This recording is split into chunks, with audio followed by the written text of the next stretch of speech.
Muy, pero muy bienvenido, mi estimado telepensante, a un nuevo capítulo de Las Verdaderas Mentiras. ¿Y quién mejor para contarnos su visión? Junto a nuestro querido profe Luis Silva. Gracias, Luis, por estar acá ayudándonos todos los lunes mientras vuelve Martín a hacer este programa que yo sé que los telepensantes disfrutan y que hoy día van a disfrutar como nunca porque está Kate Montalegre acá con nosotros. Kate ha sido convencional. Por lo tanto, por Dios que lo comentábamos antes de empezar esta entrevista, su experiencia hoy día es muy valiosa para que podamos tener una visión respecto de qué es esto de los bordes, cómo ha ido la negociación, qué proyección le puedes ver, que voy a partir preguntando yo y de ahí, Luis, sigues tú. A mí me encantaría saber cuál es tu opinión de cómo ves la continuación, porque hasta ahora es una continuación del proceso, mientras no se tenga en consideración la posibilidad de un plebiscito de entrada. ¿Cómo ves tú esta continuación del proceso según a la luz de la experiencia que tú tuviste dentro de la convención recién extinta? Sí, a ver, yo creo que, a ver, ha sido un proceso bastante difícil. Yo participo en política hace muchos años, pero desde que se inició el proceso constitucional, bueno, después del 18 de octubre, ¿cierto? Toda esta artimaña que se utilizó para poder iniciar un proceso constitucional y en cierta manera por muchos años permear con la idea de que la nueva constitución, o sea, perdón, que la constitución de Pinochet, ¿cierto? Porque es el concepto que utiliza la izquierda, era el gran problema de todo lo que pasaba en Chile, especialmente respecto de las urgencias sociales. Entonces, cuando se inicia todo este proceso constitucional, yo siendo aún mucho más joven de lo que soy hoy día, inicié toda una campaña por el rechazo para obviamente oponernos a este cambio fundacional que buscaba la izquierda, ¿cierto? Vía, digamos, del inicio de un proceso constitucional. Pero hoy día, cuando ya ha pasado bastante agua bajo el puente con el proceso constitucional, ¿cierto? Que se inició con la convención, que fracasó rotundamente, nosotros nos empezamos a preguntar un poco eh, por qué necesitamos una nueva constitución, por qué necesitamos una buena constitución. Y yo creo que es importante hacerse esas preguntas porque es importante también entender cómo estábamos hace 6 meses atrás. Nosotros como convencionales constituyentes, y lo hablábamos ayer con Rodrigo Álvarez, que recordábamos un poco cómo estábamos en marzo del año pasado, De este año. perdón, de este año, y lo que decíamos era, bueno, una de las cosas que veíamos era que el apruebo, aún después de, o sea, de meses de iniciado el proceso constitucional, seguía teniendo un porcentaje mayor al rechazo. Eso era lo primero que veíamos y que aún cuando aún cuando ya había pasado lo de Rojas Vade, aún cuando ya habíamos, cierto, extrapolado mucho de lo que estaba pasando en la Convención Constitucional, aun cuando habíamos hecho hincapié, ¿cierto?, en el ánimo refundacional de la izquierda dentro de la convención, veíamos que aún así el apruebo seguía arriba del rechazo.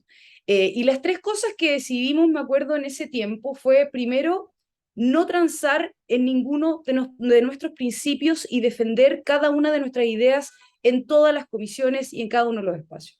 Y lo segundo fue el decidir dar la pelea hasta el último minuto, presentar todas las iniciativas, todas las indicaciones, etcétera. Y por último, alcanzar al menos un 35% de porcentaje en el plebiscito de salida. Imagínense lo que les estoy diciendo. O sea, nuestras expectativas eran muy bajas. Nadie creyó, creo yo, que el día 4 de septiembre íbamos a ganar por un 62%. Pero hicimos todo lo posible para que así fuera, para poder comunicar bien. Yo creo que hoy día el proceso constitucional y un poco la pregunta que tú nos haces, Vanessa, tiene que tener claro eso también. Quienes vamos a participar o quienes van a participar del diálogo constituyente, de construir, digamos, el camino para iniciar un nuevo proceso constituyente eh, que la mayoría de Chile quiere, ya sea por las razones equivocadas o no, y de la forma o el proceso, digamos, que se inicie para poder llevarlo a cabo, que todos podemos tener diferencias en cómo se va a ejecutar, creo que es importante tener en consideración eso, que nunca se pueden transar, ¿cierto?, en las ideas que uno debe representar y defender. Lo segundo es que abandonar los espacios de deliberación, de discusión, lo único que benefician es a una izquierda que hoy día está mayormente articulada que la derecha. Y tercero, que creo que es importante también entender que este proceso requiere, por sobre todo, de la unidad de la derecha frente a los desafíos que hoy día propone las nuevas izquierdas. Entonces, yo creo que hoy día el proceso está bastante entrampado, porque al menos la derecha de Vamos por Chile ha permeado con algunos pequeños límites. En ese sentido, ha puesto algunos bordes, ha querido también instaurar, ¿cierto?, que se ponga urgencia a las demandas sociales. El Partido Republicano también ha hecho énfasis en ello, y yo hoy día veo bastante entrampado la negociación respecto a un nuevo proceso Catherine, constitucional. quería preguntarte eh, respecto del futuro. Obviamente no tenemos una bolita de cristal y todo lo que se diga de una hipótesis, pero ¿qué crees tú que va a pasar? Eso es la primera cuestión que me da mucha curiosidad, ¿no? ¿Qué crees tú que va a pasar? En el fondo, cuál es el resultado que tú ves que va a salir de la combinación de fuerzas que se están hoy día moviendo? Y después, ¿cómo contrasta lo que tú crees que va a pasar con lo que tú quisieras que ocurriera? Sobre todo teniendo en cuenta tu experiencia, porque en el fondo tú estuviste ahí metida y supongo que tienes una visión muy única de qué es lo que no debería repetirse. Y yo me pregunto, ¿hay algo de lo que no debería repetirse que tú ves que vaya a ocurrir eventualmente en un nuevo proceso? A ver, son varias preguntas y muy complejas. La verdad es que de verdad lo hemos conversado con muchos convencionales constituyentes con los cuales además dimos una batalla importante dentro de la convención constitucional, no fue nada de fácil. Y a mí un poco lo que está pasando hoy día me recuerda a lo que tuvimos que vivir en un momento cuando un gran sector de la derecha nos decía, váyanse del proceso constitucional, bájense de la mesa, en cierta manera. O sea, váyanse porque esto no va a avanzar en el sentido de nuestras ideas. Están siendo monigotes de las izquierdas. Y nos lo decían constantemente. Y para mí, que me considero una persona de derecha sin complejos y que no tengo problema en defender mis ideas, fue muy difícil tomar la decisión de quedarse y de cumplir el rol de convencional constituyente, aún con el hostigamiento que era tremendo dentro de la convención. Pero nos quedamos. Y yo me pregunto, y además soy muy creyente, entonces me pregunto por qué tomamos la decisión, y yo creo que fue porque en realidad los tiempos de Dios son perfectos y al final nos quedamos ahí para poder cumplir el rol que teníamos que cumplir.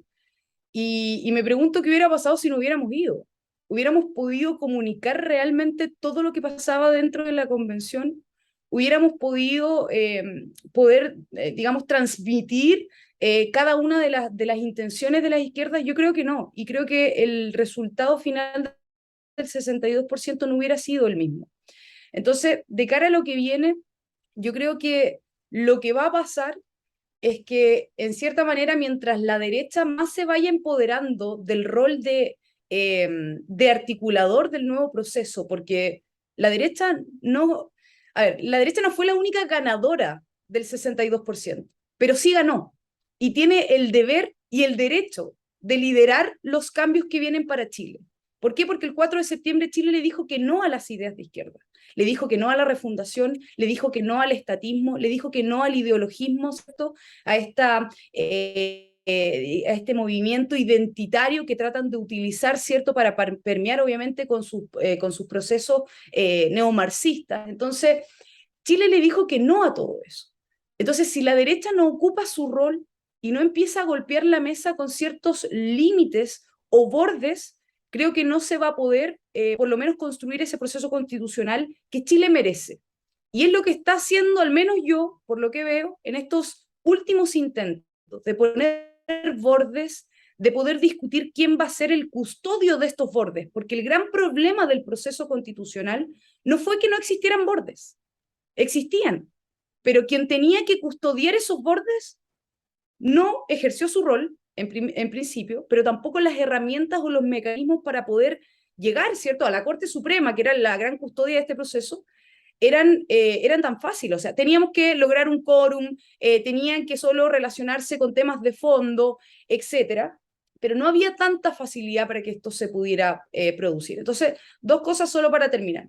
Lo que yo creo que va a pasar es que mientras la derecha, perdón, más se empodere en el rol de líder de este proceso constitucional, la izquierda menos va a querer dialogar. Y quienes se van a empezar a bajar de la mesa van a ser los sectores del oficialismo. Y a mí, o sea, no me preocupa que el proceso constitucional fracase por culpa de la izquierda. Me preocupa que nuevamente la derecha sea la culpable de que no se lleguen a acuerdos respecto del proceso constitucional. Porque le hace muy mal a la derecha, creo yo, seguir cargando con la mochila de ser los culpables o sentirse culpables, porque yo creo que ese ha sido el gran problema, sentirse culpables de defender un sistema, de defender ideas, y por lo tanto ha sido la gran bandera que ha levantado la izquierda en el último tiempo con ustedes son los culpables del neoliberalismo, de la constitución de Pinochet, de no querer cambios, etcétera, etcétera, etcétera. Y obviamente la derecha culposa que se ha transformado en estas últimas décadas, ¿cierto? Y que se ha comprado ese discurso, lo va a seguir teniendo si volvemos a ser nosotros los culpables de bajarnos de la mesa y de no seguir con las negociaciones. Yo creo que tenemos una oportunidad importante de poder construir un acuerdo que cierre el tema constitucional y que le permita a la derecha avanzar con propuestas e incluso poder gobernar un próximo gobierno, no lo sé, pero avanzar permeando nuestras ideas y no siempre oponiéndonos a todo lo que propone la izquierda, ¿cierto? Y reaccionando a esta izquierda que hoy día lo único que busca es destruir las bases de nuestra cultura, de nuestras tradiciones y obviamente de nuestra identidad. Catherine, creo que le das en el clavo a muchas cosas. Me encanta eso de que dice yo soy de la derecha como sin complejo, de la derecha que va, ¿no es cierto? Y tu idea de que no se trata de gobernar oponiéndose a la izquierda, sino que con las propias ideas, ¿no? Y avanzando los propios proyectos. Y me parece que ahí hay un tremendo tema que estamos al debe, la derecha en general. Creo que también está al debe el militante, está al debe el telepensante. En el caso que así fuese, digamos, con los que puedan venir ingresando o los televidentes. Porque al final a nadie le llama la atención cuando uno hace una propuesta. Tú avanzas propuestas de derecha y la gente no reacciona, la gente del propio sector no dice, a ver, evaluemos esta propuesta, veamos si es que es viable, ¿qué problema resolvería? ¿Cuál es la propuesta de la derecha para resolver el problema de la captura de la educación por parte de cierto sector de profesores que es activista político? ¿Cuál es la propuesta? Uno se pregunta. Entonces, y así puede uno planteárselo en diversos temas. Sin embargo, hay una cosa que de mi estudio, largo estudio de la psiqui, eh, quiero como plantearte a modo de reflexión. La culpa es un estado, no es un estado psíquico, no es algo que se va a pasar nunca, a menos que la persona vaya a una terapia y pueda desactivar la culpa elevada a instinto. Cualquier persona que siente culpa, porque es como quien tiene una depresión, es un estado. No es que algo te origina la depresión. ¿Me entiendes? ¿Me explico? Entonces el problema que tiene la derecha culposa, los autoflagelantes en la democracia cristiana, ¿te acuerdas? Que son el origen de todo este descalabro, es que hubo un sector en el centro político del país que se creyó el tongo, el mismo que tú más o menos ahora acabas de mencionar de la derecha, de que la DC fue la que continuadora del modelo de Pinochet, ¿ya? Porque entre el modelo de Pinochet, la constitución de Pinochet y todo se reduce a Pinochet. Pero el tema de la culpa es que es un estado psíquico. Entonces, si no es por anga, va a ser por manga. Piensa tú en el acuerdo del 15 de noviembre. ¿Dónde ha estado la izquierda para decir, miren que fueron buenos los de la derecha, logramos un acuerdo, y miren que fueron malos los comunistas? Ellos no quisieron participar. Eso no lo van a hacer nunca, porque su estrategia mediática es dividir al mundo entre buenos y malos, donde ellos son los buenos, por supuesto, y tienen un ejército de periodistas gramscianos, ¿no es cierto?, que se manifiestan a favor del apruebo o se manifiestan a favor de un candidato, caras de palo, a favor de un candidato a la presidencia. Sí, es impresionante. Y frente a eso no hay, nadie rasga vestiduras, y es que es lo más increíble. Entonces estamos como en Sí. un mundo donde los códigos que, no sé qué me dirías tú, pero los códigos que estamos esperando hasta un cierto punto se cumplan, no se cumplen porque, y en esto yo coincido con Andrea y Miguel, y aquí va mi pregunta, si para la izquierda la nueva constitución no es una casa de todos, no es una constitución, sino que es un instrumento de la revolución, ¿en qué términos se puede dar el debate? Ujú. A ver, yo creo que lo primero es entender un poco en lo teórico de este proceso, qué es lo que podría haber hecho la derecha. Yo creo que podría haber hecho muchas cosas y hace mucho rato. El problema es que yo creo que nunca, a ver, yo creo que se reduce todo a esta frase que los políticos después del 18 de octubre, todas las élites políticas y sobre todo quienes gobernaban en ese tiempo dicen, nunca lo vimos venir, no lo vimos venir. Y tú dices, es impresionante que no lo hayan visto venir. Es impresionante que no lo hayan visto venir. Pero tú, cuando empiezas a analizar un poco, teóricamente, cómo ha permeado, ¿cierto?, este proceso de producción y hegemonía cultural de las izquierdas, y al mismo tiempo has visto que en la derecha permea mucho más la ignorancia, y no, salvo excepciones, o sea, salvo ciertas excepciones, pero permea mucho la ignorancia, el desconocimiento del poder de las ideas, ¿cierto?, de la importancia de defenderla. Y vemos por el otro lado a estas izquierdas que por mucho tiempo, ¿cierto?, eh, han hecho todo este proceso de producción y hegemonía intelectual cada vez más estatista, que lo empujan en todos los sectores, que han radicalizado sus posturas, que se han tomado todos los espacios. O sea, cuando tú me dices el adoctrinamiento en los colegios, es brutal, es brutal. Yo he ido a exponer a liceos públicos y privados durante el proceso constitucional. Es impresionante el nivel de captura que tienen con los jóvenes en nuestro país. Y es realmente impresionante cómo hay personas que dicen, no lo vimos venir. Entonces, yo creo que si la derecha hubiera tenido claro hace mucho tiempo que el proceso constitucional y la creación de una nueva constitución era un arma que iba a utilizar la izquierda, ¿cierto?, para permear con sus ideas, como una arma más, ¿cierto?, además de la violencia, la agitación, la insurrección, etcétera. Yo creo que hubieran tomado decisiones muy distintas a las que se tomaron el 15 de noviembre. Muy distintas. O sea, el apresurarse en un acuerdo, el no poder resolver esto, el que les estallara en la cara, etcétera. O sea, todo ese buenismo de esa derecha complejada creo que nos costó bastante caro y lo vimos nosotros y lo tuve que vivir yo en el proceso constitucional. Pero yo creo que una de las grandes enseñanzas que nos dejó el proceso constitucional es que cuando la derecha actúa unida, valiente y con convicción, sin abandonar los espacios, puede lograr cosas inimaginables. Entonces, yo creo que de cara a lo que viene, lo más importante es entender, vuelvo a reiterar, y hacerse las preguntas necesarias. ¿Por qué estamos en política? ¿Por qué estamos en el servicio público? Especialmente quienes estamos en roles políticos. Y los intelectuales también. ¿Por qué escribimos? ¿Por qué defendemos ideas? Etcétera.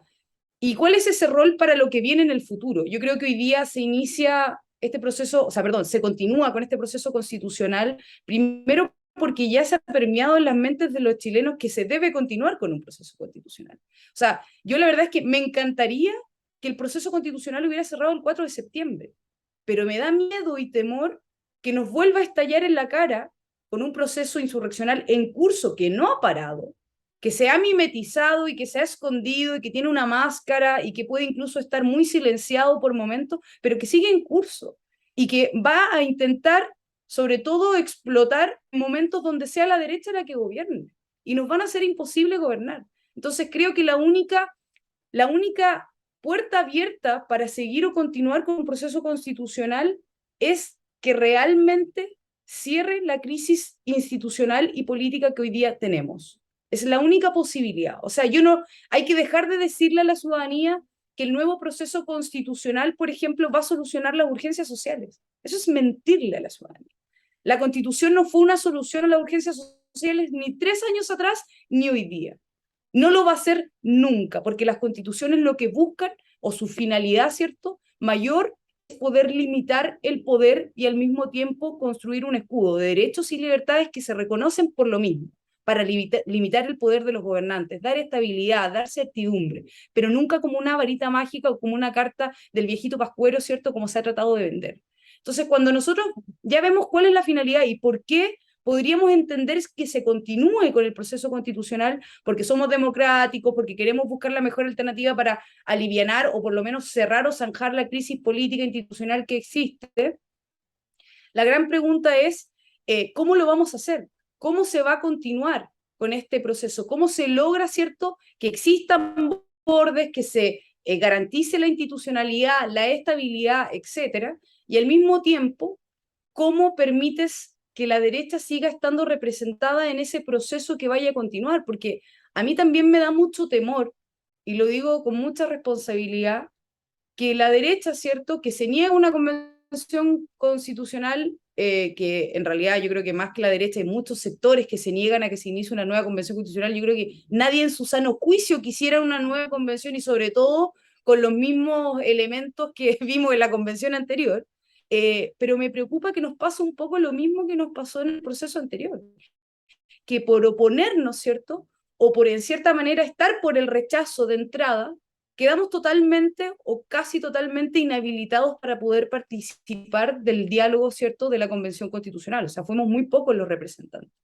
Entonces creo que se conjugan 3 cosas. Primero, entender, ¿cierto?, en la práctica, en lo pragmático, con la pelota en el suelo un poco, qué es lo que viene, qué es lo que tenemos que hacer y por qué lo estamos haciendo. Y segundo, yo haría un llamado de verdad un poco a bajar las pasiones, porque yo entiendo que haya mucha gente que tenga miedo. Yo creo que no hay nadie hoy día que no tenga miedo con el avance de un nuevo proceso. Lo hemos pasado tan mal que yo creo que no hay nadie que no tenga miedo. Pero ese miedo no justifica la violencia. Y lo digo ¿por qué? Porque hoy día hemos visto cómo muchas personas les ha costado condenar la violencia de ciertos grupos. Y se los digo yo porque de verdad que toda mi vida he sufrido violencia política. Y en el último tiempo hemos visto cómo ciertos grupos o incluso ciertas personas bajo redes sociales, etcétera, no sé, nos atacan a nosotros incluso como convencionales constituyentes que estuvimos en el proceso, que lo hemos dado todo por las ideas y que nos han gritoneado, nos han obstaculizado el paso, nos dicen vende patria, o sea, tantas cosas, y cuando en realidad ni siquiera conocen cuáles son nuestras posturas o que en cierta manera además hemos tratado de hacer todo lo posible por defender la idea. Entonces yo haría primero un llamado a la calma. Yo creo que la derecha de verdad tiene la posibilidad de poder salir a defender sus ideas en todos los espacios, pero siempre y cuando actúe de manera unida y entienda el proceso que hay detrás de lo que existe dentro del proceso constitucional y también de las acciones que está realizando el Partido Comunista. Catherine, ahí yo quería meter la cuchara porque hoy, y probablemente siempre, la derecha tiene 2 almas, ¿no? Una representada por los que están en el G8 negociando un acuerdo, y otra por el Partido Republicano, y yo incluiría una porción del PDG, que hoy día se está manifestando con posiciones bastante claras y yo diría condiciones bien exigentes para un nuevo proceso, que es prácticamente obstaculizarlo. O sea, el puro plebiscito de entrada, del cual me gustaría hablar también, es ya una barrera de entrada importante, ¿no? Entonces quería preguntarte, porque en el fondo aquí hay una cuestión de diagnóstico. Hay mucha gente que puede estarnos escuchando ahora y que no coincide en tu diagnóstico y dice, esto no es una crisis institucional. Es decir, aquí no ha fallado el Congreso, no ha habido, ¿no es cierto?, lo que se produjo el 91, el 1891, en donde el Congreso literalmente impidió que hubiera un presupuesto. No es la crisis del 73, en donde literalmente el Ejecutivo desoía la sentencia de la Corte Suprema. Es decir, y yo me sumo allí. O sea, realmente creo que Chile tiene un problema respecto de urgencias sociales, sin duda, pero eso no es lo mismo que una crisis institucional, y por eso es que yo siempre he estado convencido de que esas necesidades no pasan por una nueva constitución. Entonces hay mucha gente de la derecha que te dice, no necesitamos una nueva constitución, y el solo hecho de ir a negociar un nuevo proceso es ya estar bailando la música de la izquierda, ¿no? Por otra parte, hay quienes en la derecha dicen, mira, esto es irreversible y por lo tanto es simplemente una cuestión de realismo político el sumarse a un proceso para que sea lo menos malo posible, habiendo aprendido de la experiencia, ¿no? Por lo que yo entiendo de tus palabras, tú imagino que con los pies sobre este principio del realismo político dicen, mira, este proceso es inevitable y por lo tanto hay que ir a un proceso nuevo, ¿no? Suponiendo que no me equivoco, ¿cómo ves tú el plebiscito de entrada? ¿Lo ves necesario? ¿Lo ves conveniente? ¿Lo ves inconveniente? ¿Lo ves innecesario? A ver, yo creo que lo primero es entender que en este proceso todos vamos a tener opiniones muy distintas y muy cambiantes. O sea, yo te puedo decir que en un momento lo primero que dije fue, oye, incluso antes de la campaña del plebiscito de salida, yo dije, yo voy a estar por el rechazo sin apellidos. Sin apellidos. Yo quiero rechazo y punto, y que esto se cierre. El problema es que si las diferentes fuerzas políticas o los partidos de Vamos por Chile, incluyendo también a republicanos, hubieran decidido 1, 2, 3 o 4 meses antes del plebiscito de salida ir por un rechazo sin apellido, la gran pregunta es, ¿hubiéramos ganado en el plebiscito del 4 de septiembre? Yo por lo menos no lo sé. O sea, yo te estoy diciendo que en principio mi postura era rechazo sin apellidos. Yo voy a hacer campaña por el rechazo. No quiero un nuevo proceso, no quiero una nueva o mejor constitución, no quiero volver a entrar a un proceso constitucional porque no quiero volver a hacerle esto a mi país. No quiero ser culpable de volver a iniciar un proceso constitucional. Pero llegó un punto en donde era tal la desesperación de todos, de todos. O sea, yo me recuerdo las cadenas de oración, recuerdo las mandas, las promesas que hacían todos por querer ganar en el plebiscito de salida. Era tal esa desesperación que incluso vimos cómo los partidos cedieron sus espacios a una franja ciudadana. Vimos cómo muchos personajes que hoy día quieren liderar el rechazo tuvieron que esconderse. O sea, perdónenme, pero tuvieron que esconderse porque si no, no hubiéramos ganado en el rechazo del 4 de septiembre. Entonces, todos los sacrificios que hicimos todos, aun cuando no queríamos iniciar un nuevo proceso, hicieron posible que ganáramos el 4 de septiembre. Como por ejemplo permitir que toda la franja del rechazo, apoyada por el Partido Republicano, por la UDI, por Renovación Nacional, por Independientes y por incluso Evópoli, fuera un mensaje claro, una nueva y mejor constitución. Por eso rechazamos. Podíamos estar de acuerdo o no, no lo sé, pero esa fue la decisión que se tomó y todos los partidos estuvieron de acuerdo. O sea, perdónenme, pero todos los partidos estuvieron de acuerdo. Y una vez que ganamos, el problema es que comenzó a subirnos ese triunfalismo de, ¿sabes qué? Ganamos por 62%, o sea, pasamos de ser un 22 a un 62%, pero ¿realmente pasamos a ser un 62%? ¿O fue ese mensaje de ceder un poco y decir, ¿sabes qué? Mira, hablémoslo, porque podemos tener una nueva, mejor constitución, lo que nos hizo ganar y que hizo que incluso personas de la democracia cristiana o Amarillos por Chile, con una valentía extraordinaria, se pasaran del apruebo al rechazo, lo que nos hizo ganar, yo creo que fue al menos ese ceder de muchos lo que nos hizo ganar en el plebiscito de salida. Entonces, entendiendo eso, yo te puedo decir que lo primero es que yo también dije al principio, ¿sabes qué? Me encantaría que el proceso constitucional se llevara a cabo en el Congreso, porque es el Congreso el que tiene la facultad de poder reformar y de poder modernizar el texto constitucional, que lo haga el Congreso. El problema es que volvimos a la misma disyuntiva. Realmente el 62% de los chilenos, o la mayoría de los chilenos, quiere que sea el Congreso el que redacte el nuevo texto constitucional. Y después seguimos avanzando y otros decían, no, mira, ¿sabes qué? El Congreso está tan deslegitimado, que tú me puedes decir, no es una crisis institucional, en verdad es una crisis de confianza, no lo sé, pero el Congreso hoy día no es el gran favorito de los chilenos. Y muchos decían, ¿sabes qué? Hagámoslo a través de expertos, un comité de expertos, porque necesitamos gente seria, responsable. Y ¿sabes qué? Yo en un principio decía también, sí, ¿sabes qué? Sería buena idea un comité de expertos. Pero al mismo tiempo después decía, pero ¿sabes qué? Los expertos fueron los que nos sometieron a todo este Son experimento políticos también, refundacional al en la final. Convención. Son políticos y están más metidos que nadie en todo lo que hay detrás de los procesos. O sea, Atria, una profesora Alves, o sea, todos ellos tuvieron mucho que ver en la Convención Constitucional. Entonces, y después nos decían, bueno, ¿sabes qué? Hicimos una convención 100% electa. O sea, obvio que no quiero que se vuelva a repetir. Entonces, cada una de las aristas de cómo continuar este proceso constitucional, yo te digo de verdad que es muy difícil tomar una respuesta cerrada y decir, vamos. Lo mismo me pasa con el plebiscito de entrada. O sea, yo en un principio decía, ¿sabes qué? Nosotros los chilenos, que en principio dijimos rechazo sin apellido y que no queremos que se continúe con este proceso constitucional, hagamos un plebiscito de entrada. Y en principio, ¿sabes qué? Estaba muy convencida del plebiscito de entrada, porque decía, mira, ¿sabes qué? Si en verdad logramos convencer a la ciudadanía y la ciudadanía nos dio un espaldarazo con el 62%, preguntémosle ahora si en verdad esta es su prioridad, porque en las encuestas sale que el proceso constitucional, ¿cierto? La nueva constitución no es prioridad, está como en el 7º lugar. Y después tú te das cuenta que, bueno, un plebiscito de salida, pero ¿cuál? O sea, perdón, de entrada, pero ¿cuál? En la lógica, ¿quiere usted una nueva constitución o no quiere una nueva constitución? Que es la misma lógica del plebiscito de entrada. Yo por lo menos creo que vamos a perder.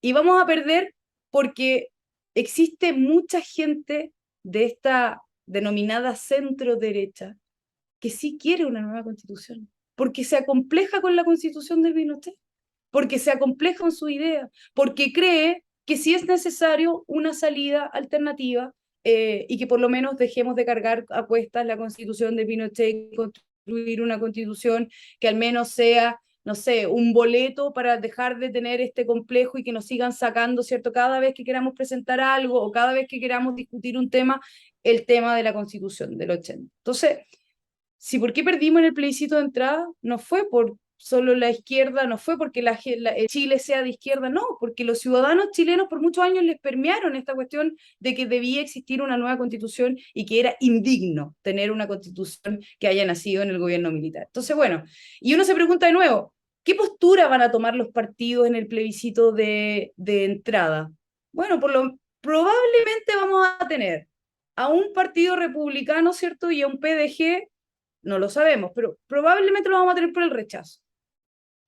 Y vamos a tener a una UDI probablemente dividida entre rechazo y algunos por el apruebo. Lo mismo va a pasar con RN, Evópoli probablemente va a estar abiertamente por el apruebo, y así. Y se va a dividir y vamos a perder. Ahora, otra cosa, creo yo, y que podríamos evaluar es el plebiscito de entrada respecto del mecanismo, que es lo que un poco está planteando el PDG. El PDG está diciendo, bueno, ¿cómo continúa este proceso constitucional? A través del Congreso, a través de una comisión de expertos, a través de una comisión mixta, a través de una convención 100% electa. No lo sé, yo por lo menos no me cierro la opción. Creo que es importante, ¿cierto?, que Chile decida. Y al mismo tiempo, cuando algunos dicen, bueno, pero continuemos, y con esto termino, continuemos el proceso en el Congreso, ¿cierto? El problema es de qué forma. ¿Vamos a tener a todos los parlamentarios en el proceso constitucional o una comisión específica? Porque al mismo tiempo decimos, no, es que las urgencias sociales son importantes. Bueno, pero si ponemos al Congreso a redactar una nueva constitución, no va a estar preocupado la urgencia social. Entonces, lo que quiero plasmar es, imagínense lo difícil que es esto. No hay una respuesta, creo yo, única. Después podemos entrar en el tema, profe Silva, respecto a, no sé, cuál va a ser el árbitro de este nuevo órgano. O sea, podemos decir de nuevo, los expertos, el Congreso. O sea, es una discusión de nunca terminar. Yo por eso digo que yo creo que la discusión del proceso constitucional está un poco entrampada y veo difícil que siga avanzando. Pero para algunos puede ser una buena noticia decir, bueno, que se olvide esta cuestión y se difumine, pero vuelvo a reiterar que me preocupa que no se zanje. Yo tengo, o sea, de partida coincido contigo en que este es un proceso que ha dado para pensar. ¿Ah? Y cuando uno piensa, un Sí. día dice, sí, mira, esta idea es mejor, y después otro día, es difícil irse aclarando. Muchas veces uno como que se va enturbiando más, al punto, como dices tú, que puede ser que uno llega como a una situación de inmovilismo media pantanosa, ¿no? Porque ya no sabes dónde va a dar un paso en falso y en definitiva te quedas ahí inmóvil.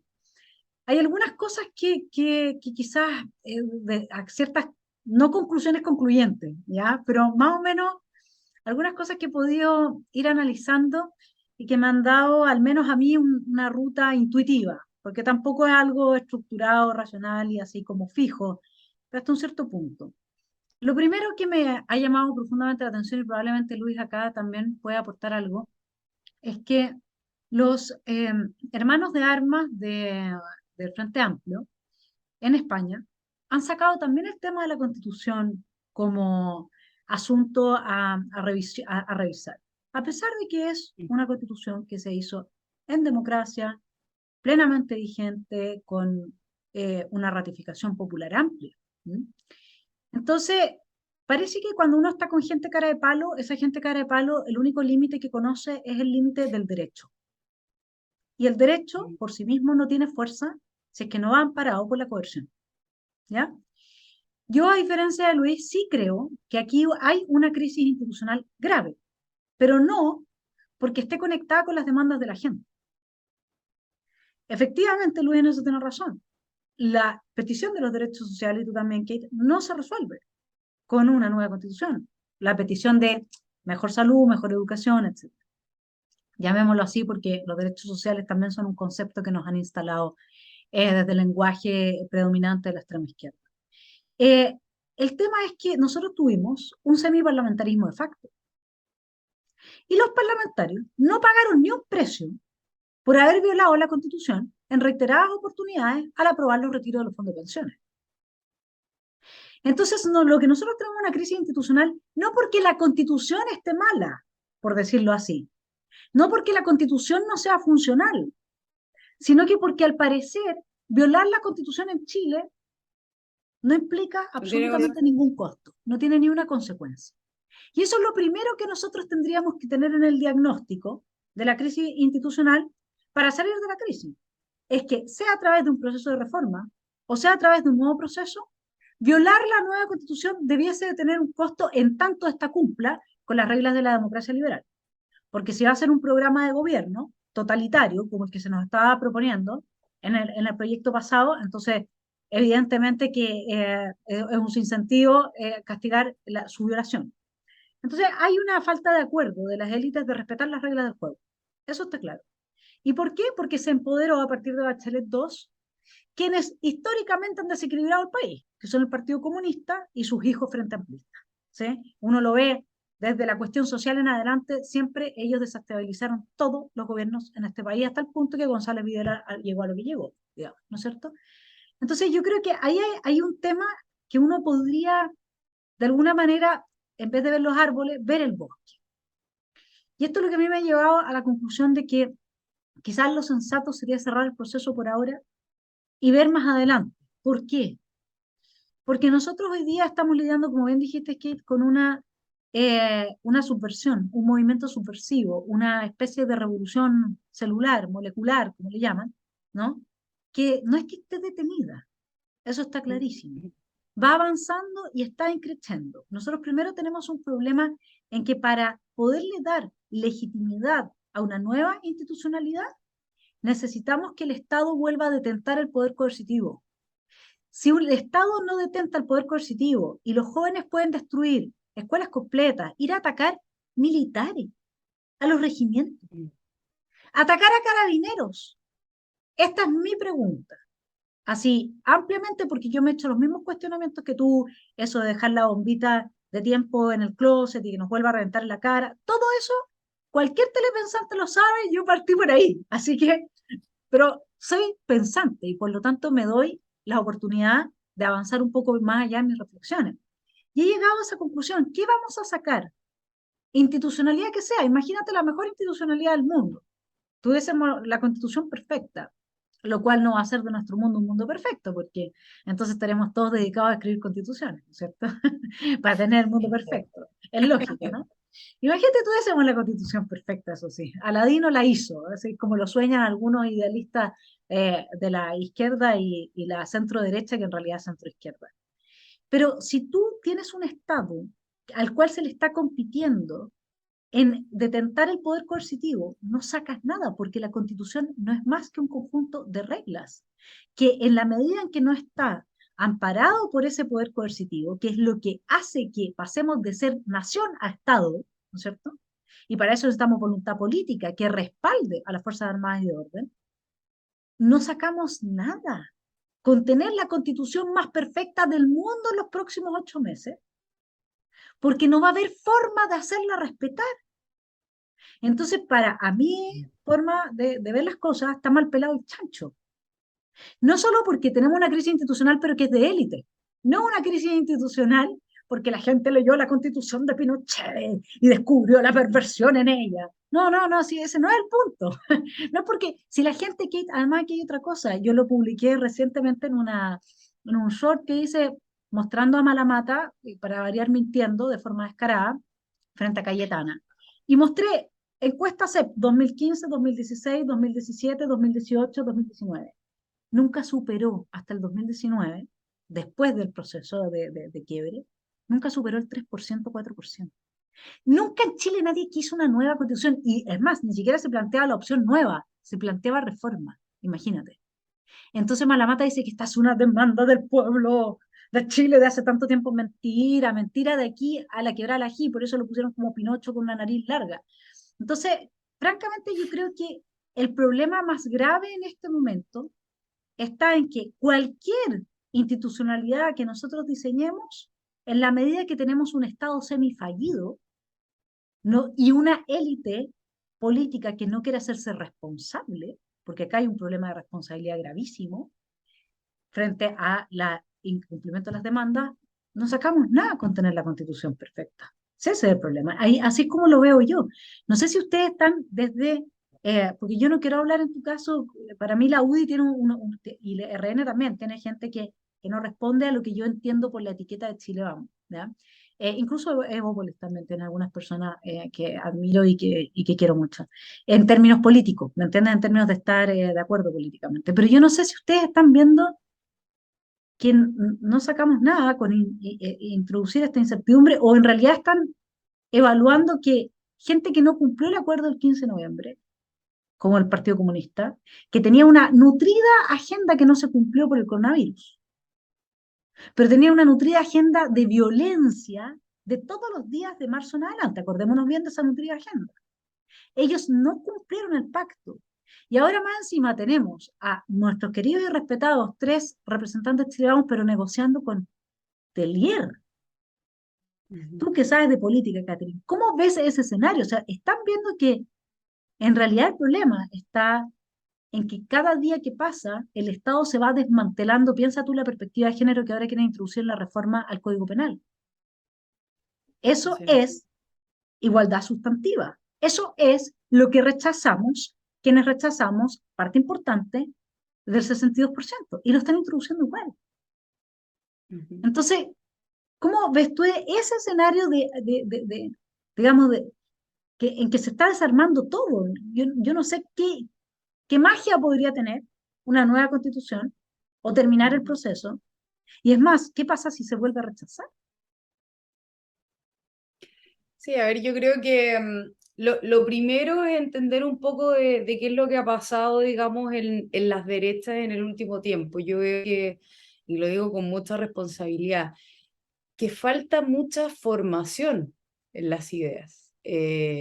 Cuando tú ves de repente parlamentarios que están presentando proyectos que son calcados lo que está planteando la izquierda dentro de la derecha, tú dices, bueno, aquí realmente hay un nivel grave de falta de formación en las ideas.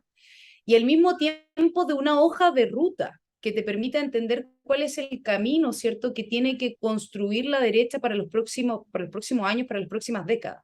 Creo que eso es lo más importante de entender, porque si la derecha no tiene una agenda, si la derecha no tiene un camino, lo que hace es siempre, y volvemos a lo mismo, a estarse oponiendo a lo que hace la izquierda, y un poco a jugar dentro de este marco que te pone la izquierda, que en este caso es hagamos una nueva constitución, hagamos una nueva constitución. Y todo el rato, esto no lleva 3 años, esto no lleva 5 años, esto lleva más de 30 años. O sea, creo que el otro día, no me acuerdo bien, pero había un documento de uno de estos congresos del Partido Comunista hace ya décadas de años, en donde ellos planteaban como una de sus propuestas, ¿cierto?, de su agenda, cambiar la constitución. cambiar la constitución de Chile por una nueva constitución. Bueno, y hoy día se está plasmando un poco lo que ellos querían, ¿cierto?, en esa agenda hace décadas de años. Entonces creo que eso es lo más importante. Lo segundo más importante también es entender que, a ver, Latinoamérica o Hispanoamérica siempre ha sido un poco el conejillo de India, ¿cierto?, de las izquierdas más radicalizadas para poder generar estos experimentos que fracasan en todo el mundo, pero que en Hispanoamérica siempre se tratan de seguir, ¿cierto?, instaurando una y otra vez, y que permean con un populismo inusitado, ¿cierto?, en las cabezas de los diferentes países, que lo hemos visto en Venezuela, lo hemos visto en Argentina, en Bolivia, en Perú, bueno, y para qué decir en Chile en el último tiempo. Yo creo que de verdad es importante que nosotros entendamos que mientras no construyamos, ¿cierto?, una agenda común, o al menos una estrategia geopolítica de qué es lo que se tiene que hacer a nivel hispanoamericano incluso, no solo a nivel de Chile, no vamos a poder avanzar ni librarnos de ninguno de estos procesos insurreccionales que se están llevando adelante en nuestro país. Eso es lo primero que tenemos que entender. Y luego, si no actuamos unidos en razón de esa geoestrategia o esa estrategia geopolítica, no vamos a poder, obviamente, generar las conquistas necesarias en el ámbito de las ideas, pero que deben permear en el ámbito político. ¿Por qué lo digo? Porque yo veo dos grandes problemas. Primero, que tenemos grandes intelectuales. O sea, yo creo que el avance de los think tanks, de las fundaciones, de líderes jóvenes académicos, entre ellos ustedes, o sea, y tantos otros que dan una batalla extraordinaria en el mundo de las ideas. Si ese mundo no se conecta, ¿cierto?, con los partidos políticos y los líderes de opinión que hoy día tenemos, no vamos a poder avanzar, porque hay una desconexión total entre lo que se dice y lo que se hace, pero al mismo tiempo, lo que se dice es muy difícil llevarlo a la práctica. ¿Por qué? Por muchas cosas, y ya lo dije, por falta de formación, por ignorancia, por desconexión, porque no hay una estrategia geopolítica, o sea, por tantas cosas. Y en ese sentido creo que es lo primero en avanzar. Ahora, respecto del proceso constitucional, creo que es muy difícil frenarlo, es muy difícil. Yo creo que aún cuando nos pusiéramos todos de acuerdo dentro de la derecha, es decir, desde lo que se considera derecha o centro derecha como Evópoli hacia adelante, o incluso el PD, tomando en consideración el PDG, ¿cierto?, que ha actuado con bastante, con bastante visión política, creo yo, pero que eso se da siempre en los partidos nuevos, ¿cierto? No tienen nada que perder, etcétera, pero han demostrado mucha visión. Creo yo que aun cuando nos pusiéramos de acuerdo en restarnos, por ejemplo, del proceso constitucional, creo que volveríamos a lo mismo, a un poco poner esta bomba de tiempo, tal como tú decías, Vanessa, en el closet, guardémoslas un ratito y todos nos olvidaríamos. ¿Saben por qué? Porque la derecha está acostumbrada a estar cómoda, a irse de vacaciones y a no defender las ideas. Entonces creo que lo primordial es entender un poco cuál es el rol que tenemos, cuál es la gran batalla que tenemos que librar, y que esa batalla tenemos que librarla todos juntos. De lo contrario, jamás vamos a poder, digamos, destruir a la izquierda en este avance insurreccional que está llevando adelante Oye, nuestro país. siguiendo con lo que decía Vanessa, y que era como una reacción a la idea de si hay o no hay una crisis institucional, definitivamente el semiparlamentarismo que vivimos, ¿no es cierto?, entre octubre de 2019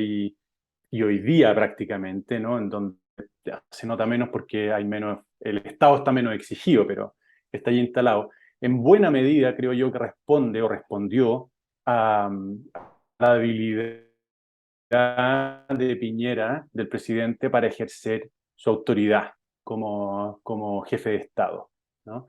Y decir, poner las banderas, ¿no es cierto?, de sus competencias frente a un Congreso que se empoderó, ¿no?, con la convicción de que estaban hablando por la calle. Y esto me lleva a la introducción de la pregunta que te quiero hacer, y pensando en que ya no nos queda mucho, y si me lo permite, si no quieres contestar, obviamente no lo hagas, pero un poco más personal. Porque al final, las crisis institucionales, al final, son producidas por las personas, ¿no? El Estado es, como Vanessa bien decía, al final un conjunto de reglas, de mecanismos que están escritos en papeles, pero son las personas quienes le dan vida, ¿no? Y una constitución puede ser perfecta, y si son mafiosos los llamados a llevarla a la práctica, eso no va a operar. Una constitución puede ser patéticamente mala, y si son personas virtuosas las que están a cargo del gobierno, eso va a funcionar. Bueno, habiendo dicho esto, quería hacerte la pregunta un poco más personal. ¿Dónde vas a estar tú, Katy?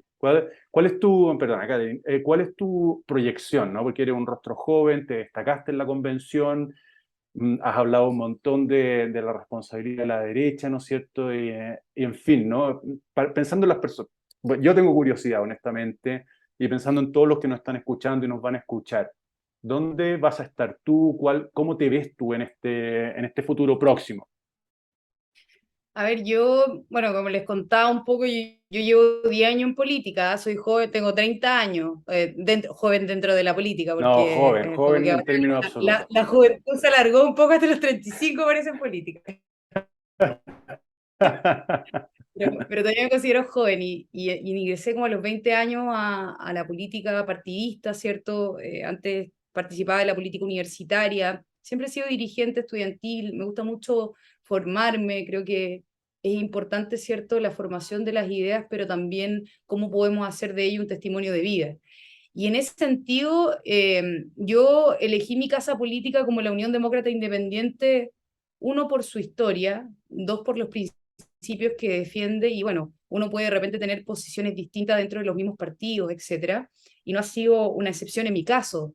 Yo tengo muchos amigos del Partido Republicano, muchos amigos de fundaciones, etcétera, con las cuales llevamos de repente, bueno, del Partido Libertario, etcétera, que de repente llevamos discusiones muy largas de lo que está pasando con los partidos tradicionales, de abandonarlos, de crear nuevos partidos, nuevos movimientos, etcétera. Pero yo creo que uno siempre cumple un rol en el lugar en donde se encuentra. Y muchas veces yo creo, y tal como decía Vanessa, bueno, hay buenos elementos dentro de estos partidos tradicionales. Y yo creo que mientras esos buenos elementos sigan permeando, buscando generar cambios, al menos hay esperanza. No sé si lo vamos a lograr, no lo sé, pero creo que el intento es importante y en ese sentido mi gran desafío para el futuro tiene que ver con las ideas, tiene que ver con poder crear instancias de formación para nuevos líderes jóvenes, poder, digamos, hacer el llamado a jóvenes que hoy día no se han sentido llamados por el servicio público, que no se han sentido llamados por la política, porque la ven muy lejana, porque la ven muy frívola, porque la ven muy calculadora, pero que en cierta manera es una instancia realmente importante para poder defender ideas, para poder construir un mejor país y por lo menos en ese rol me quiero ver de aquí a lo futuro. Me gusta mucho poder, digamos, trabajar con jóvenes en diferentes ámbitos y creo que la plataforma del partido en el que hoy día estoy, además de las otras organizaciones o movimientos que estamos formando, nosotros tenemos una fundación estilo organización de ciertos rostros líderes jóvenes con más sociedad, se llama, en donde pertenecemos los constituyentes más jóvenes, está Constanza Juve, está Eduardo Cretón, Ricardo Neumann, Felipe Mena, y también han sido invitados otros jóvenes como Pancho Rego, ¿cierto? Todos ellos que hoy día están en la palestra pública, que están pudiendo permear con nuestro discurso, con nuestras ideas, sin miedo, sin, en cierta manera, complejo, pero que están tratando de hacer el mejor trabajo posible y por lo menos en eso me veo en los futuros meses, en los próximos 2 años, de poder ayudar en eso. Obviamente la construcción de una nueva generación de líderes defensores de nuestras ideas es lo que más necesitamos porque hoy día necesitamos ejercer hegemonía cultural articulando, creo yo, el discurso político de la derecha con una visión más propositiva. Eso es un gran desafío y por lo menos en eso vamos a estar empeñados en este último tiempo. Súper. Buenísima proyección de construcción de futuro. No puedo dejarte, Kate, sin hacerte la pregunta del millón hoy día. La pregunta que divide al mapa político de nuevo, pero ahora en dos grandes bloques. Uno son los soberanistas y los otros los globalistas. Y el partido que ha levantado, a mí me ha sorprendido, la verdad, curiosamente, este tema con mayor fuerza del PDG, el Partido de la Gente. O sea, eh, ¿qué es lo que te quiero decir con esto? Lo que yo estoy viendo es que claramente la Agenda 2030, contenida en el proyecto de nueva constitución rechazado, promovido por la ONU que vino a intervenir, a quien Loncón le dio la pasada, ¿no es cierto? Y que siguen interviniendo, que hablan de hacer un experimento con Chile, y que en parte está aprendiendo muy fuerte en la ciudadanía que le gusta ser chileno, sea de izquierda o de derecha, Ujú. le gusta ser chileno, no quiere que se le metan en su país, quiere tomar sus decisiones democráticamente, porque esto es lo que hay a la base de esa violencia que tú justificadamente criticas, porque evidentemente que hay que tener ojo con esas situaciones del no baila, no pasa, etcétera, pero hay gente que está absolutamente desesperada porque está muy consciente de que está perdiendo el poder de decisión a través del voto y que cree, no sin razón, que este proyecto, esta continuación del proyecto, es una, es una manifestación de la intervención de poderes externos dentro del país. Y lo digo no sin razón, porque lo obvio hubiese sido aplicar el 142 y por último empezar de nuevo con todos los problemas que eso podría haber traído, pero para ser leguleyos y respetar la institucionalidad, dado que tenemos una crisis de institucionalidad en las élites tienen que empezar a respetarla, porque si no respetan las propias élites, ni siquiera las reglas que se dan a sí mismas, por mucho que hayan hecho una promesa, pero hay una regla, ok, la promesa no se viola. Si yo respeto el 142 y parto un plebiscito de entrada, no se viola la promesa.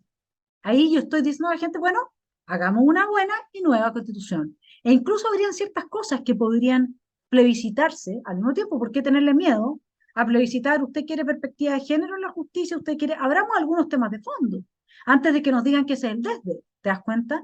Entonces, hoy día la gran preocupación de un sector de la derecha que me incluye a mí, eh, yo nunca me sentí de derecha ni de izquierda y muchas veces más de izquierda que de derecha por muchas razones y otras veces al revés. Pero hoy día ya tengo que reconocer que, digamos, esa es la casa, pero es la casa hoy día, es una casa que ha cambiado mucho, porque es una casa hoy día que ya no se divide en esa derecha tradicional eh, que hoy día se cae a pedazos. Tú te acuerdas de, de las últimas primarias que tuvieron en que ganó Sichel, que era un outsider, versus una izquierda tradicional. Hoy día todo el nuevo trazado del mapa, por mucho que no le guste al profesor de deporte, que yo le puse el profesor Mario Sí. Girafales, porque realmente las clases de manipulación mediática que nos dio, geniales, geniales. Un saludo, Mario, encantadísima de ser su estudiante. Bueno, realmente está generando una reacción muy fuerte de la gente de izquierda y de derecha, redividiendo el mapa, y quien está capitalizando eso es el PDG. Entonces a mí con esto te cierro la pregunta. Yo, reconociendo que hay personas extremadamente valiosas y no son grupos minoritarios dentro de Chile Vamos, al mismo tiempo me pregunto, ¿cómo uno convive en una bancada donde el tipo de al lado está promoviendo la ESI, que no es ni más ni menos que la destrucción de la inocencia de los niños, a partir de experimentos con sus genitales desde playgroup? ¿Cómo puedo estar sentada en la misma bancada con alguien que hace, porque yo te digo que ese es mi límite, ya, a mí ahí ya, lo otro lo podemos discutir, pero hay límite, para mí hay límite, ese es un límite. Los niños no se tocan, ¿sí? Con la ideología no se mete con, eso es una cosa básica. Entonces, me pregunto, ¿cómo ves tú este tema de la Agenda 2030, globalistas versus soberanistas, el nuevo mapa? ¿Cómo ustedes que están en esto de forjar líderes, de ser líderes, se plantean, más encima siendo parte de conglomerado que tiene una parte que ya es globalista y en la medida en que es globalista es más amigo de la izquierda que de los soberanistas que están en su propio partido? ¿Me explico? Es como una reestructuración entera del mapa. A ver, son dos cosas. La primera, respecto de cómo uno puede trabajar con personas en las que tiene puntos bastante discordantes, sobre todo en tema de principio. La verdad es que en la Convención Constitucional nos pasaba un poco lo mismo. O sea, no piensen ustedes que los 37 pensábamos completamente igual. O sea, a mí me tocaba sentarme en un conglomerado en donde yo veía a mujeres, ¿cierto? Líderes de otros partidos de la derecha, ¿cierto? Que forman parte de Vamos por Chile, que presentaban proyectos respecto de derechos reproductivos de la mujer, no sé, que violaban un poco la naturaleza humana u otros temas que, no sé, como que a ti te entraban en cierta manera como en conflicto, que podían incluso vulnerar la vida del que está por nacer. Y la verdad es que yo decía, o sea, no voy a votar a favor de estos proyectos. Es más, les voy a hacer la guerra. Pero eso no significaba que yo no, que por un lado tú defiendes con mucha vehemencia tus ideas, pero eso no significa que no podamos encontrar puntos en común con los cuales trabajar. Entonces, yo creo que un poco lo que ha hecho Vamos por Chile es tratar de poner los puntos que nos unen por sobre los puntos que nos dividen. Ahora, yo sí creo que sería bueno que hubieran más puntos que nos unieran que más puntos que nos dividieran. Y sí creo que hay un avance de las izquierdas, de las ideas de izquierdas que han permeado en esa ignorancia de la derecha, y que recuerdo el libro de tu hermano Axel, ¿cierto? La fatal ignorancia de la derecha perdida, ¿cierto? Porque realmente hoy día existe una desconexión con las ideas. Y cuando hay vacío de ideas, es muy fácil que ingresen malas ideas en nuestros parlamentarios, en nuestros sectores, etc. Entonces, eso es lo primero. Yo creo que hay que empezar a evaluar un poco si realmente hay puntos en común, o por lo menos más puntos en común que divisiones. Porque por lo menos yo soy una convencida que el día que nosotros cedamos en nuestros principios, se acaban por lo menos el conglomerado y en su posibilidad también los partidos. O sea, dejamos de existir, dejamos de tener identidad. Y lo segundo, respecto del globalismo, o sea, yo creo que es una de las grandes amenazas, y por no decir la más importante, que hoy día está pasando nuestro país, en todo sentido. Nosotros veíamos en la Convención Constitucional cómo la ONU, con personas que eran ecuatorianas, venían a hablar de los derechos de los pueblos indígenas, venían a hablar de plurinacionalidad, venían a hablar de que había que darle restitución de tierras a los pueblos mapuches, pero tú veías que las comunidades mapuches de Chile pedían audiencia para decir que ellos se sentían chilenos antes que mapuches. Que dejen el conflicto entre chilenos y mapuches, porque ese conflicto, por lo menos las comunidades que no estaban a favor de la vía armada y de la vía violenta, no existía. Que todos eran chilenos, que todos vivían en paz y que querían paz para las comunidades que no la tenían. Entonces, cuando tú veías que nuestras comunidades indígenas, las de nuestro país, sobre todo aquellas que no están por la vía violenta, como son aquellas organizaciones terroristas como la CAM y otras, querían paz, se sentían chilenos, no querían la división, etcétera, etcétera, etcétera. Pero organismos internacionales como la ONU, con estos representantes, venían a hablar en representación de nuestro pueblo. Era, ¿qué les pasa? Lo mismo pasa con temas en educación, lo mismo pasa con el tema identitario respecto de las mujeres y los hombres, o sea, el tema del género, o sea, podemos meternos en diferentes temas. Yo creo que lo más importante, y en esto me gusta mucho la postura de Roger Scruton, y sobre todo en medio ambiente, cuando él dice, ¿qué nos van a venir a decir estas personas que con suerte tienen un huerto urbano, que plantan una plantita una vez al año, a aquellas personas que vivimos en el campo, que criamos cientos de animales, que sembramos todas las temporadas? O sea, de verdad, lo que pasa constantemente es que primero la derecha deja los espacios, hay ignorancia, no hay propuestas, y al mismo tiempo la izquierda tiene articulada una agenda a nivel mundial que está permeando en los diferentes países, y especialmente en aquellos que siempre han sido conejillo de indias, que vuelvo a reiterar, es Hispanoamérica. Entonces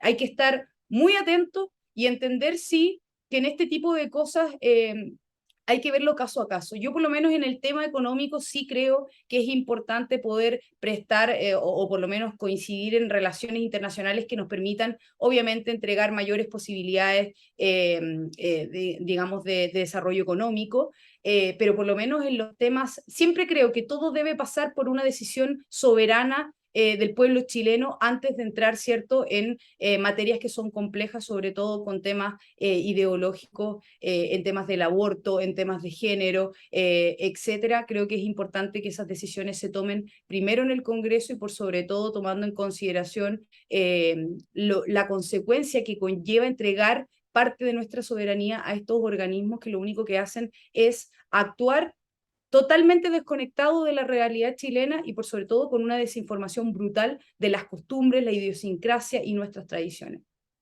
Bueno, en la categoría de Mario Girafales acabas de ser una terraplanista, te aviso. Soy terraplanista, nacionalista, yo no sé, de todo. En este último mes me han dicho de todo. Bueno, pero estamos todos acostumbrados. Luis, cierra tú. No, yo quería agradecerte, Catherine, por habernos acompañado en el programa de hoy día. Felicitarte porque pese a tu juventud, tiene una trayectoria muy consistente y aunque la experiencia de la convención para la derecha fue muy frustrante en términos de que no pudieron hacer palanca en las negociaciones, sin duda que cumplieron un rol gigante informando lo que estaba pasando, con un testimonio de valentía, de honrar los compromisos bueno, mucha gente lo reconoce y lo agradece.